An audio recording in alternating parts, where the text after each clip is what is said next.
오늘은 하나님 중심의 삶을 살라라는 제목으로 말씀을 전하겠습니다. 여러분, 세상이 아무리 흔들리고 요동할지라도 우리가 하나님 중심의 삶을 살면 하나님께서 우리를 견고하게 붙들어 주십니다. 아멘이십니까? 자, 옆에 계신 분들이 하나님 중심의 삶을 삽시다 축복하십시오. 하나님 중심의 삶을 삽시다. 우리는 급격하게 변화하는 세상에 살고 있습니다. 이전에는 제 능력으로 할 수 없었던 것을 AI가 할 수 있도록 해줍니다. 예를 들어서 제가 전화로 한국말로 말을 하면 상대방이 영어로 들을 수 있도록 AI가 동시 통역을 해줍니다. 옛날엔 상상도 못했던 일들이 지금 일어나고 있습니다. 얼마나 편리하고 좋습니까? 하지만 이 AI 때문에 최고로 인기를 누렸던 그런 직장들이 곧 사라질 그런 또 위기에 처해 있습니다. 앞으로 세상이 어떻게 변할지 막 기대가 되기도 하지만 또 어떻습니까? 한편으로는 굉장히 불안하고 두렵기도 합니다. 오늘 성경 본문에 이스라엘 백성들도 마찬가지였습니다. 이스라엘 백성들은 이제 애굽에서 나와서 1년 동안 시내산 광야에서 시간을 보냈습니다. 얼마나 이제 이곳에 익숙해졌겠습니까?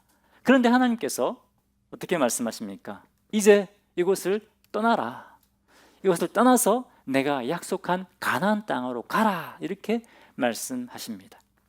자, 그런데 가나안 땅으로 가기 위해서는 어디를 통과해야 됩니까? 뜨거운 광야를 통과해야 됩니다. 이미 이스라엘 백성들은 광야를 경험했습니다. 이미 광야가 얼마나 고통스러운 곳인가. 목이 타는 듯한 갈증과 엄청난 그 배고픔의 고통을 광야에서 맛보았습니다. 그런데 또 광야로 들어가라? 뭡니까? 굉장히 기대도 되기도 했지만 가나안 땅을 차지한다는 기대도 되었지만 동시에 굉장히 또 엄청난 그 불안과 두려움이 이들에게 엄습했을 겁니다. 왜? 광야에서는 어떤 일이 날 줄 모르기 때문에 그렇습니다. 여러분, 오늘날 우리도 마찬가지입니다. 새로운 변화를 두고 우리는 굉장히 기대도 되지만 또 굉장히 두려움도 있습니다. 또 우리 교회도 이제 새롭게 이제 리더십이 교체되지 않습니까? 여러분 굉장히 기대가 되십니까? 기대가 되죠. 기대가 되는 반면에 또 불안하고 이런 부분도 있을 것입니다. 자, 이런 상황에서 하나님께서 우리가 어떤 삶을 살아야 되느냐 오늘 분명하게 말씀하십니다. 어떤 삶을 살아라고요? 하나님 중심의 삶을 살아라. 이렇게 우리에게 분명하게 말씀하고 있습니다. 다시 한번 옆에 축복하십시오. 하나님 중심의 삶을 삽시다. 하나님 중심의 삶을 삽시다. 그러면 우리가 하나님 중심의 삶을 살면 하나님께서 우리를 붙드시고 하나님께서 약속하신 그 땅을 차지하게 하십니다. 할렐루야. 자, 오늘 본문 9장 18절을 한번 보겠습니다. 이스라엘 자손이 여호와의 명령을 따라 행진하였고 여호와의 명령을 따라 진을 쳤으며 성막이 구름 위에 머무는 동안에는 그들이 진영에 머물렀고. 자, 여러분 오늘 본문에 하나님 명령을 따라라는 말이 8번이나 나옵니다. 하나님께서 가라고 하면 가고 멈추라고 하면 멈췄다는 겁니다. 그리고 자기들이 진을 치고 싶은 곳에 텐트를 치고 싶은 곳에 텐트를 친 것이 아니라 하나님의 명령을 따라 텐트를 쳤습니다. 어떻게 진을 쳤느냐 한번 파워포인트 보여주십시오. 민수기 2장에 보면 잘 보이십니까? 맨 중간에 있는 것이 뭘까요? 그죠, 성막이죠. 성막. 언약궤가 있는 성막입니다. 그 성막을 중심으로 해서 그 주변에는 레위인들이 텐트를 쳤습니다. 성막에서 예배를 주관하는 사람들이 텐트를 치고 그 다음에 동남 서북 이렇게 세 지파씩 돌아가면서 12지파가 이 성막을 중심으로 진을 쳤습니다. 자, 그런데 여러분 왜 이 성막을 중심으로 진을 치라고 말씀하셨을까요? 성막은 뭘 상징합니까? 내가 너희와 함께 있다. 하나님 어디든지 계신 분입니다. 계시지 않는 곳이 없습니다. 그럼에도 불구하고 특별히 내가 이곳에 너희와 함께 한다, 내가 너희를 붙들고 있고 내가 너희를 인도하고 있다, 보호하고 있다, 그것을 보여주시는 거예요. 그것이 성막입니다. 성막은 하나님의 임재의 상징입니다. 여러분, 하나님께서 우리와 함께하고 계십니다. 아멘이십니까? 우리를 붙들고 계시고 우리를 이끌고 계십니다. 그것을 날마다 기억하라고 하는 겁니다. 그런데 왜 이 성막을 맨 중간에 웬 한복판에 뚫어가 하셨을까요? 그것은 너희 중심에 누가 있어야 된다고요? 하나님, 내가 있어야 된다라는 것을 말씀하시는 겁니다. 여러분, 하나님만이 진짜 주권자이십니다. 하나님이 세상의 모든 걸 통치하고 다스리시는 분이십니다. 하나님만이 우리의 구원자이십니다. 하나님만이 우리를 보호하실 수 있고 하나님만이 우리가 가야 할 길로, 생명의 길로 이끄시는 분이시기 때문입니다. 그렇기 때문에 하나님께서 이스라엘 백성들의 중심이 되셔야 되고 우리 삶의 중심이 되어야 되는 겁니다. 할렐루야. 하나님 우리 삶의 중심이 있을 때 우리가 여러분 이 세상의 광야, 이 뜨거운 광야를, 변화무쌍한 광야를 지나갈 때 우리가 어떤 위험을 만나도 누가? 하나님께서 우리를 하여금 이기게 하시는 겁니다. 시험을 이기게 하시고 유혹을 이기게 하시는 겁니다. 여러분, 하나님께서 우리 삶의 중심이 되셔야 됩니다. 하나님께서 우리 가정의 중심이 되셔야 됩니다. 우리 교회의 중심은 누가 되셔야 됩니까? 하나님이십니다. 새로 오신 우리 양 목사님 아니고 또 우리 성도님들도 아니고, 그죠? 하나님이십니다. 믿으십니까? 많은 사람들이 우리 교회 주님은 예수님입니다 해놓고 다 자기가 주인 노릇 하려고 해요. 그러면 안 됩니다. 하나님께서 중심이 되셔야 됩니다. 자, 그러면 우리가 하나님 중심의 삶을 살기 위해서는 어떻게 해야 되느냐? 먼저 하나님께 예배 드리는 것에 우선순위를 둬야 됩니다. 하나님께 예배 드리는 삶이 우리 삶의 중심이 되어야 됩니다. 자, 성막은 뭐 하는 곳이죠? 하나님을 만나고 예배 드리는 곳입니다. 하나님을 만나고 예배 드리는 그 장소를 맨 중앙에 딱 두었다는 겁니다. 나를 향한 예배의 삶이 내 삶의 중심이 되어야 된다, 그렇게 말씀하시는 겁니다. 민수기 10장 10절 이렇게 말씀하십니다. 같이 읽어볼까요? 자, 시작. 또 너희의 희락의 날과 너희가 정한 절기와 좌우로에는 번제물을 드리고 화목제물을 드리며 나팔을 불라. 그로 말미암아 너희의 하나님이 너희를 기억하시리라. 나는 너희의 하나님 여호와니라. 정하신 절기에 하나님 앞에 나와서 예배를 드리고 희생 제물을 드려라, 이렇게 명령하고 있습니다. 아무리 바쁘고 중요한 일이 있어도 뭘 해야 된다고요? 정한 시간에 나와서 하나님 앞에 예배 드려라, 이렇게 말씀하십니다. 그래서 여러분, 우리가 하나님 중심의 삶을 살기 위해서는 예배 드리는 것에 우리 삶의 분명한 우선순위를 드려야 됩니다. 그때 우리가 하나님 중심의 삶을 살게 됩니다. 그렇지 않으면 누가 주인 된다고요? 내가 주인이 됩니다. 여러분, 우리 한국 교회는 정말 좋은 신앙의 전통이 있습니다. 그것은 하나님께 예배 드리는 것에 먼저 우선순위를 둔 겁니다. 이전에 많은 자매님들이 예수 믿지 않는 남편들에게 매맞기도 하고 또 교회 나가지 말라고 이렇게 머리가 막 다 밀리기도 하고 그런 수모를 겪었습니다. 그런데 그럼에도 불구하고 어떻게 했습니까? 머리에 수건 쓰고 교회 나와서 예배 드렸습니다. 그런 얘기 여러분 못 들어보셨습니까? 근데 이런 것들이 아주 옛날 이야기가 아닙니다. 제 친구 목사님이 옛날에 목사가 되기 전에 한국의 한 대형 교회가 아니고 그 큰 대기업의 연구원으로 일을 했었습니다. 근데 이제 일이 바쁘면 상사가 압력을 가한다는 거예요. 야, 바쁜데 나 주일 나와서 일해, 이렇게 무언의 압력을 가한다는 겁니다. 그러면 여러분 어떻습니까? 상사가 그런 압력을 가하면 승진에 그 따라서 성질도 굉장히 영향을 미치잖아요. 얼마나 그 압박이 심했겠습니까? 근데 그럼에도 불구하고 그 압박을 이기고 믿음으로 이기고 나와서 교회 나와서 예배드리고 그리고 교사로 봉사했다고 하는 겁니다. 여러분, 우리가 먼저 하나님께 예배드리는 삶을 살려고 하면 이 세상은 반드시 시험합니다. 물질 시험이 옵니다. 건강 시험이 옵니다. 사람의 시험이 옵니다. 그때 어떻게 해요? 믿음으로 이겨야 되는 거예요. 이렇게 먼저 하나님 앞에 예배드리는 것이 우리 한국교회의 좋은 신앙의 전통이었습니다. 저는 그랬기 때문에 하나님께서 한국교회를 복 주시고 한국을 복 주셨다고 믿습니다. 그런데 오늘날 우리는 예배드리는 것을 소홀히 여기고 있지 않습니까? 너무 바쁘면 어떻습니까? 아유, 너무 바쁜데 좀 예배는 좀 빠져야지. 그런 마음 우리가 갖지 않습니까? 최근에 제가 북한에서 탈북해서 목사님이 된 분과 만나서 좀 교제를 했는데 이분이 자기는 예배 드리다가 거의 죽을 뻔했다는 거예요. 예배 지하교회에서 예배 드리다가 발각일에 잡혀가지고 감옥에 가서 거의 죽을 뻔했다는 거예요. 여러분, 이처럼 이 북한에 있는 성도들은 예배 드리기 위해서 어떻습니까? 목숨을 겁니다. 목숨 걸고 예배 드립니다. 왜?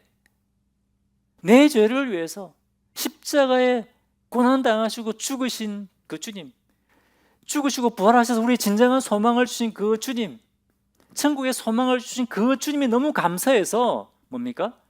최고의 예배를 올려드리는 거예요. 목숨을 건 예배를 올려드리는 겁니다. 여러분, 우리가 하나님 중심의 삶을 살기 위해서 예배 중심의 삶을 살기로 결단해야 됩니다. 아멘이십니까? 근데 우리가 이렇게 예배 드리는 것에 우선순위를 두고 살려고 할 때 오늘 보면 10절 마지막에 어떻게 됐습니까? 그로 말미암아 너의 하나님이 너희를 기억하시리라. 하나님께서 이런 사람들을 기억하신다는 겁니다. 우리가 이렇게 하나님 앞에 막 예배 드리기 위해서 우리의 최선의 삶을 드릴 때 그때 하나님께서 기뻐 받으신다는 거예요.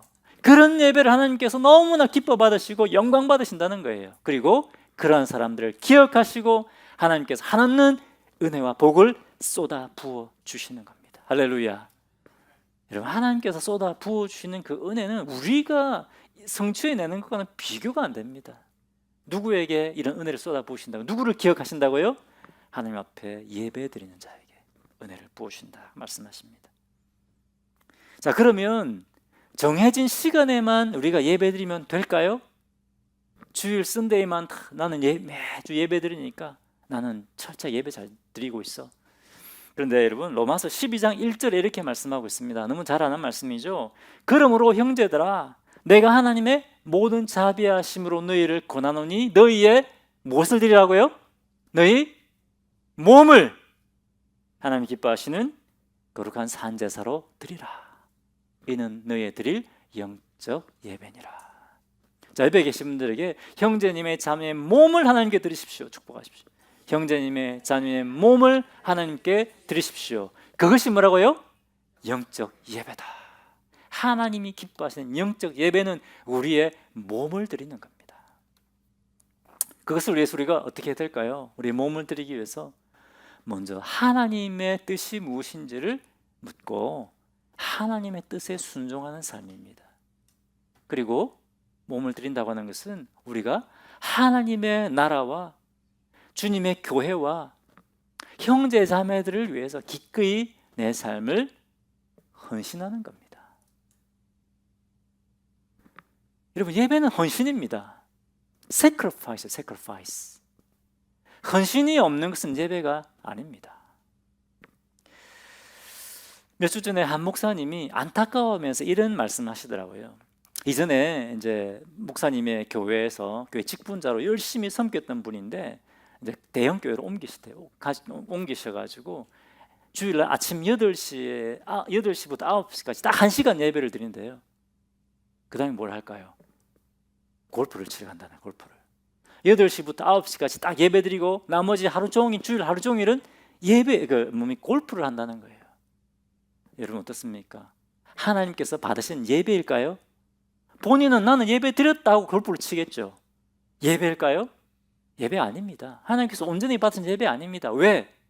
예배는 헌신이기 때문에 그렇습니다. 예배는 헌신입니다. 헌신이 없는 것은 예배가 아닙니다. 여러분, 제가 저번에 세 가지 방향의 예배가 있다고 말씀드렸죠. 어떤 예배가 있습니까? 세 가지 방향의 예배가 어떤 겁니까?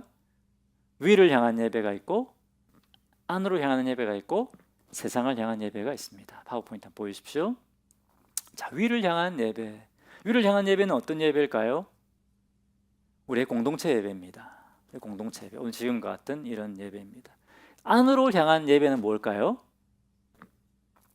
형제 자매들이 서로 교제하고 섬기고 봉사하는 것이 안으로 향한 예배입니다. 그렇게 할 때 하나님께서 기뻐하시고 영광 받으신다고 말씀하고 있습니다.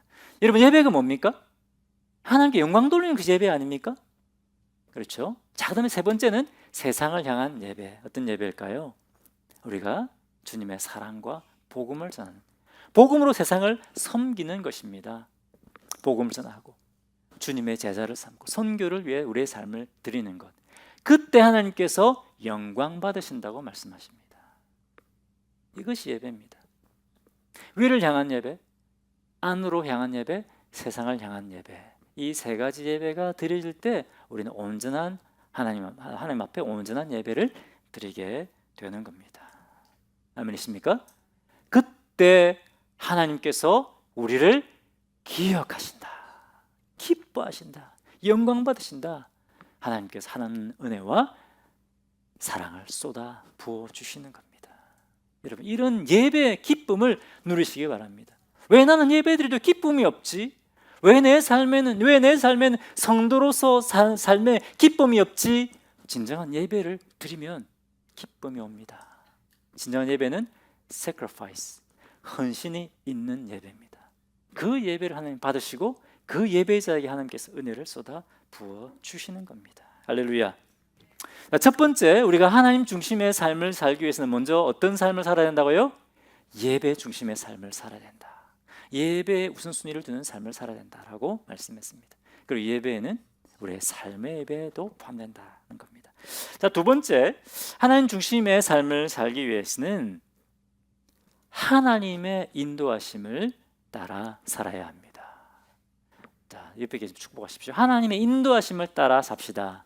하나님의 인도하심을 따라 삽시다. 내 생각대로, 내가 원하는 대로 마음대로 살면 안 됩니다. 광야에서는 큰일 납니다. 그리고 이 세상의 광야에서 우리가 이기는 삶을 살기 위해서는 하나님을 따라가야 됩니다. 민수기 10장 33절을 보겠습니다. 민수기 10장 33절 같이 읽어보겠습니다. 시작. 그들이 여호와의 산에서 떠나 3일 길을 행할 때에 여호와의 언약궤가 그 3일 길에 앞서 행하며 그들의 쉴 곳을 찾았고. 자, 그들 맨 앞에 지금 누가 무엇이 앞서갔다고 했습니까? 하나님의 언약궤입니다. 하나님 언약궤는 뭘 상징합니까? 하나님 상징하시는 거 아닙니까? 그죠? 하나님 앞서 행하셨고, 그리고 이들은 하나님 인도하심을 따라 나아갔다는 겁니다. 자, 그리고 19절 이렇게 되어 있습니다. 같이 읽겠습니다. 시작. 19절 구름이 성막 위에 머무는 날이 오를 때에는 이스라엘 자손이 여호와의 명령을 지켜 행진하지 아니하였으며. 여러분, 이스라엘 백성들이 빨리 광야를 벗어나고 싶지 않았겠습니까? 빨리 뜨거운 광야를 벗어나서 가나안 땅에 들어가고 싶었을 것입니다. 특히 성격 급한 우리 한국 사람들 같은 경우 어떻게 했습니까? 빨리, 그죠? 밤에 잠도 안 자고 막 갔을 겁니다. 그런데 이스라엘 백성들 어떻게 했다고요? 성막에 구름이 딱 멈춰서면 아무리 가고 싶어도 멈춰섰다는 겁니다. 그리고 21절에 보면 어떤 때는 막 피곤해서 잠 좀 더 자고 싶고, 그런데 그럴 때에도 아침에 성막에서 딱 구름이 떨어져 움직이기 시작하면 어떻게 해요? 짐 싸가지고 바로 이동하는 거예요. 개별 행동하는 것이 아니라 어떻게 해요? 공동체 전체가 함께 움직였습니다. 자, 이렇게 겸손하게 하나님의 인도하심을 따라갈 때, 그때 하나님께서 약속하신 가나안 땅에 들어갈 수가 있었다고 하는 겁니다. 때로 여러분, 우리는 이렇게 생각하지 않습니까? 하나님, 아직 저는 부족해요. 아직은 때가 아닌 것 같아요. 좀 두려워요. 저는 못하겠어요. 그런 마음이 들 때 하나님께서 어떻게 하십니까? 아니야, 할 수 있어. 믿음의 용기를 가지고 앞으로 나가. 도전해. 그렇게 말씀하실 때가 있는 거예요. 옆에 계시면 축복할까요? 두려워하지 말고 믿음으로 도전해. 두려워하지 말고 믿음으로도 죄송합니다. 반말을 해서 죄송합니다. 네. 또 때로는 어떻습니까? 우리 막 서둘러서 하려고 하지 않습니까? 그러면 어떻게 하나님 상처라 잠시 좀 기다려봐. 좀 더 기도해. 좀 더 준비해. 그렇게 말씀하실 때가 있다는 거죠. 그렇게 할 때 우리는 어떻게 된다고요? 겸손하게 하나님의 인도하심을 따라가야 됩니다. 자, 그러면 우리가 어떻게 하나님의 인도하심을 받을 수 있을까요? 하나님께서 모든 걸 다 말씀하실까요? 하나님 분명히 우리에게 말씀하시는 분이십니다. 그런데 야, 오늘은 짜장면 먹어. 내일은 뭐 짬뽕 먹어. 시시콜콜하게 모든 것을 다 말씀하지 않으실 수도 있습니다. 하나님 말씀하셔야 될 것을 분명하게 클리어하게 말씀하실 때가 있어요. 하지만 모든 것에 대해서 다 말씀하지 않지만, 그럼 우리가 어떻게 이 하나님의 뜻을 분별할 수 있을까요? 어떻게 우리 하나님 인도하심을 따라 나갈 수 있을까요? 매일매일 우리는 기도하면서 하나님의 뜻을 구해야 됩니다. 매일매일 하나님 말씀을 묵상해야 됩니다. 그러면 하나님께서 영적 분별력을 주십니다. 무엇이 하나님의 뜻이고 아닌지를 분별할 수 있는 분별력을 주십니다. 그 분별력으로 하나님 인도하심을 따라갈 수 있는 거예요. 하나님께서 한꺼번에 싹 다 보이지 않았을 때도 있어요. 조금씩 보여줄 때가 있습니다. 그래야 우리가 겸손하게 하나님 뜻을 계속 구하게 되는 겁니다. 여러분, 하나님 지금도 말씀하시는 분이십니다. 하나님 저에게 저 같은 경우는 그렇습니다. 여러 방법을 통해서 말씀하시지만 특별히 저에게 분명하게 말씀해야 될 부분이 있을 때는 계속 말씀하십니다. 똑같은 걸 계속 말씀하십니다. 큐티 하는데도 그 말씀 주시고요. 설교를 듣는데도 그 말씀 주시고, 사람 만나서 대화하는데도 그 말씀을 주십니다. 하나님께서 이렇게 우리에게 분명하게 말씀해 주시는 분입니다. 할렐루야. 그렇기 때문에 여러분 매일매일 기도하시고 매일매일 큐티하십시오. 그래야 하나님의 인도하심에 따라 살 수 있습니다. 자, 그런데 여러분, 하나님의 인도하심에 따라 순종하는 삶을 산다고 하는 것은 하나님께서 세우신 영적 질서에 순종하는 것을 포함합니다. 영적 질서가 뭘까요? 하나님이 세우신 영적 질서가 뭘까요? 하나님께서 세우신 지도자들입니다. 또 교회 공동체의 결정일 수 있습니다. 자, 그런데 여러분, 사실 우리는 이 영적 질서에 따르는 것이 굉장히 어렵습니다. 왜 어려울까요? 우리는 천성적으로 권위에 잘 복종하지 않으려고 합니다. 똑같은 사람인데 저 사람도 뭐 하나님이 말씀하시면 내가 순종하겠지만 저 사람도 뭐 아무리 지도자라고 하지만 나와 똑같이 부족한 불완전한 인간인데 내가 왜 순종해야 되나? 그런 마음도 있잖아요. 우리가 다 그런 마음이 있어요. 또 교회의 어떤 결정이 이루어지면 어떻게 이런 결정을 내리나? 교회의 어떤 결정, 공동체의 결정이 내 마음에 들지 않을 때 있습니다. 여러분 100% 다 마음에 듭니까? 아니잖아요. 그럴 때 여러분 교회가 여기밖에 없나? 목사가 저 사람밖에 없나? 이렇게 하면 안 된다는 거죠. 겸손하게 하나님의 영적 질서에 우리는 순복해야 됩니다. 그것이 하나님의 인도하심에 따른다는 것을 포함합니다. 자, 23절 보겠습니다. 곧 그들이 여호와의 명령을 따라 진을 치며 여호와의 명령을 따라 행진하고 또 모세를 통하여 이르신 여호와의 명령을 따라 여호와의 직임을 지켰더라. 이스라엘 백성들이 뭘 따라 나갔다고요? 여호와의 명령을 따라 나갔다. 그런데 하나님께서 이 명령을 누굴 통해 주셨습니까?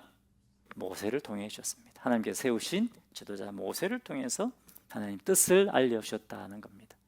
물론 오늘날은 오늘 이 신약 시대에는 이 구약 시대에 모세 같은 그런 영적 권위를 교회 지도자들이 가지고 있지는 않습니다. 그렇게 똑같은 영적 권위를 가졌다고 할 수가 없습니다. 오늘날에는 누가 제사장이죠?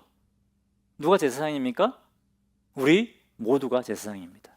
우리 모두가 사역자입니다. 아멘이십니까? 조금 몇 분밖에 안 하시네요. 우리 모두가 사역자입니다. 제 말이 아니라 베드로전서 그렇게 말씀하고 있잖아요. 성경 말씀이 그렇게 말씀하고 있잖아요. 자, 그런데 그럼에도 불구하고 여전히 오늘날에도 하나님께서 세우신 지도자에게 우리는 순종해야 됩니다. 베드로전서 5장 5절 같이 읽어보겠습니다. 베드로전서 5장 5절 같이 읽겠습니다. 시작. 젊은 자들아 이와 같이 장로들에게 순종하고 다 서로 겸손히 호리를 동이라. 하나님은 교만한 자를 대적하시되 겸손한 자들에게는 은혜를 주시느니라. 여기서 장로는 교회 지도자들을 말합니다. 교회 지도자들에게 어떻게 하라고요? 순종하라. 겸손하게 순종하라. 이렇게 말씀하십니다. 이것이 하나님의 뜻입니다. 여러분 등산해 보셨죠?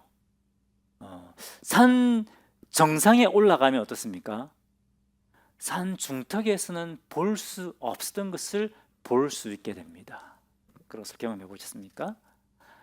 마찬가지로 하나님께서 교회의 질서를 위해서 지도자에게만 보여주시는 것이 있습니다. 왜 그럴까요? 왜 지도자에게만 보여주시는 것이 있을까요?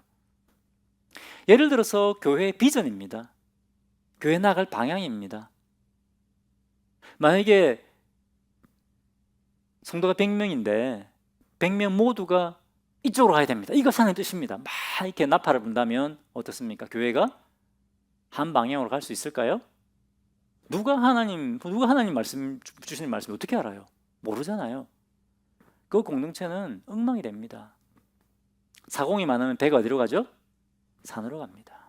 그렇기 때문에 하나님께서 어떤 것들에 대해서는 리더에게만 보여주시는 것이 있어요.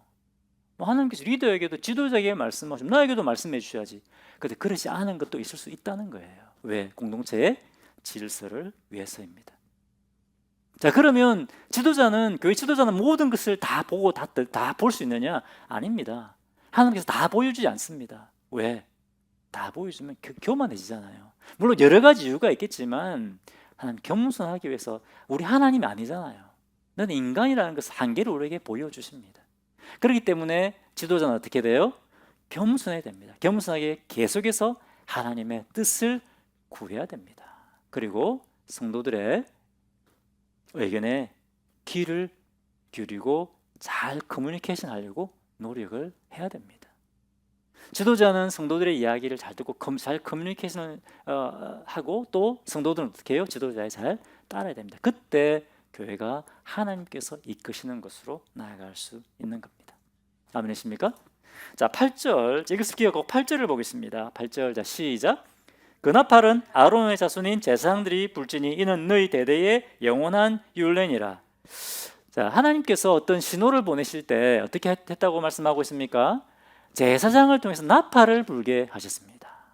그래서 통해 신호를 주셨다는 거죠. 자, 그런데 제가 나팔을 엄청 잘 불어요. 그렇다고 제가 막 나팔을 불면 됩니까?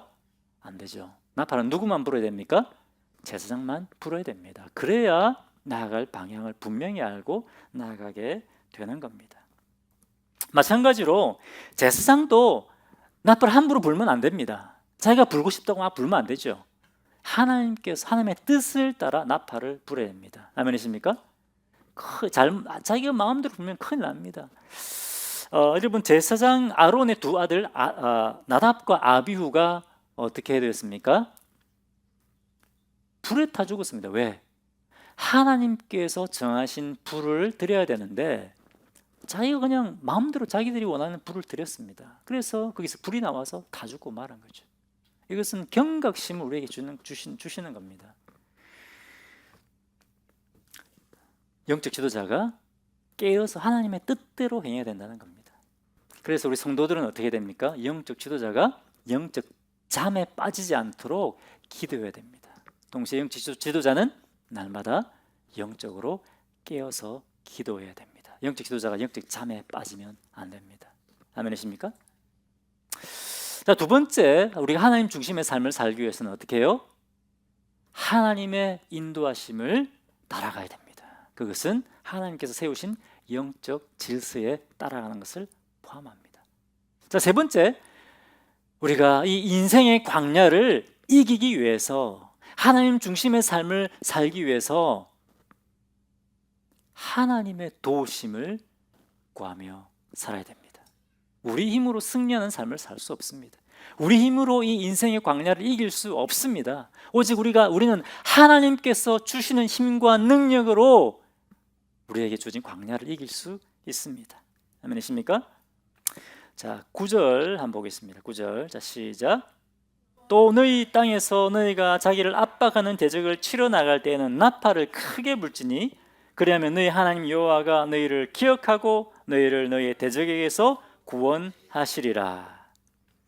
여러분, 이스라엘 백성들이 이 광야를 지나 가나안 땅에 들어가기 위해서는 엄청난 적들과 싸워야 했습니다. 아말렉 족속이 있죠. 아말렉이 어떻게 했습니까? 딱 숨어 있어요. 숨어서 보이지 않는 곳에 숨어 있었어요. 숨어서 제일 뒤에 따라온 약한 사람들을 공격하고 약탈했습니다. 여러분, 우리가 이 세상에서 믿음으로 살려고 하면 우리가 보이지 않는 곳에서 사탄은 계속 공격합니다. 또 바산 왕 옥과 아모리 왕 시온이 이 가나안 땅으로 들어가는 길을 딱 막아버렸어요. 장벽이 돼 버렸습니다. 우리도 마찬가지예요. 우리가 믿음으로 살려고 하는데 우리 장벽처럼 앞을 다 가로막아 버린 그런 적들이 있을 수 있는 겁니다. 또 가나안 땅에 들어가서는 어떻습니까? 최신 무기, 첨단 무기, 우리는 가지지도 않은, 이스라엘 백성들이 가지지도 않은 그런 철병거를 가진, 그리고 장대한 그런 도저히 이길 수 없는 적들과 싸워야 했습니다. 근데 이런 도전에 부딪힐 때 어떻게 하라고요? 나팔을 부르라. 하나님 나팔을 크게 부르라 이렇게 말씀하십니다. 이것은 뭘 얘기하는 겁니까? 하나님의 도우심을 구하라는 겁니다. 이렇게 나팔을 불 때 어떻게 하신다고요? 하나님께서 싸워 주신다. 그렇게 말씀하십니다. 여러분, 우리가 성도로서 이 세상에서, 이 세상의 광야에서 우리가 살려고 할 때 엄청난 시험과 도전들이 반드시 올 겁니다. 우리의 믿음을 시험할 겁니다. 그때 어떻게 된다고요? 하나님 앞에 나팔을 불어야 됩니다. 앞에 나와 기도해야 됩니다. 아멘이십니까? 하나님의 능력을 구해야 됩니다. 그때 하나님께서 우리를 위해서 싸워 주시는 겁니다. 요즘 얼마 전에 한국의 삼성의 본부가 뉴저지에 있습니까? 그것이 이제 달라스로 옮긴다고 했잖아요. 근데 그것 때문에 처음에는 막 이렇게 한인들이 더 많이 들어오겠다 막 이렇게 좋아했는데, 그 때문에 여기 기존에 있던 달라스 지역에 있던 삼성 직원들이 많이 레이오프를 당했답니다. 그래서 직원들에게 나오지 말고 출근하지 말고 다 대기해라. 이메일 받으면 어떡하죠? 레이오프 당한 거죠. 그런 일이 있었습니다. 그래서 이제 제가 아는 목사님 교회도 굉장히 열심히 잘 섬기시는 이제 분이 계셨는데, 그 목자님이셨는데 직장 상사가 이렇게 경고를 했다고 합니다. 너 교회 좀 덜 섬기고 직장 일 더 열심히 해. 한참 레이오프 시키고 있는데 그 얘기를 들으면 여러분 어떻겠습니까? 밤에 잠이 오겠습니까? 이러다 잘리는 거 아니야? 얼마나 걱정이 됐겠습니까? 그래서 목장 식구들이 다 기도한 거예요. 목사님도 기도하고 성도들이 막 기도한 거예요. 잘렸을까요? 안 잘렸어요. 잘렸으면 제가 이런 얘기 안 하죠. 잘렸을 수도 있을 거예요. 그죠? 하나님 잘리게 하실 수도 있을 겁니다. 그런데 여러분 어떨까요? 그 시험을 하나님께서 이기게 하십니다. 우리가 믿음으로 살려고 하다 보면 어떻습니까? 믿음으로 살지 못하도록 사탄은 계속 방해하는 거예요. 야, 너 교회 일 좀 그만해 하고 교회 좀 회사 일 더 열심히 해. 이 한마디 들으면 우리 믿음이 흔들리지 않겠습니까? 그때 우리는 기도해야 됩니다. 세상과 타협하는 것이 아니라 믿음으로 이겨야 되는 거예요. 그때 하나님께서 싸워주시는 거예요. 할렐루야. 문이 닫혀도 하나님은 새로운 문을 열어주시는 분이에요. 여러분, 이렇게 우리가 하나님 중심의 삶을 살기 위해서는 내 힘이 아니라 하나님의 능력을 구해야 됩니다. 하나님 향해 나팔을 크게 불어야 됩니다. 옆에 계시면 축복하십시오. 하나님 향해 나팔을 크게 봅시다. 하나님 향해 나팔을 크게 봅시다. 여러분, 이 변화무쌍한 이 세상의 광야에서 앞으로 어떤 일이 일어날지 모르는 이 가운데 우리가 성도로서 어떻게 승리하는 삶을 살겠습니까? 하나님 중심의 삶을 살아야 됩니다. 하나님 중심의 삶을 살기 위해서 여러분 철저하게 예배 중심의 삶을 사십시오. 하나님의 인도하심을 따라 사십시오. 그리고 하나님의 능력, 하나님의 도우심을 붙들고 사시기 바랍니다. 그때 넉넉히 하나님께서 이기게 하시고 약속의 땅을 차지하게 하시고 하나님께서 우리에게 맡긴 사명을 감당하게 하실 겁니다. 오늘 이 말씀을 기억하면서 하나님께 주시는 우리 찬양 함께 올려드리도록 하겠습니다.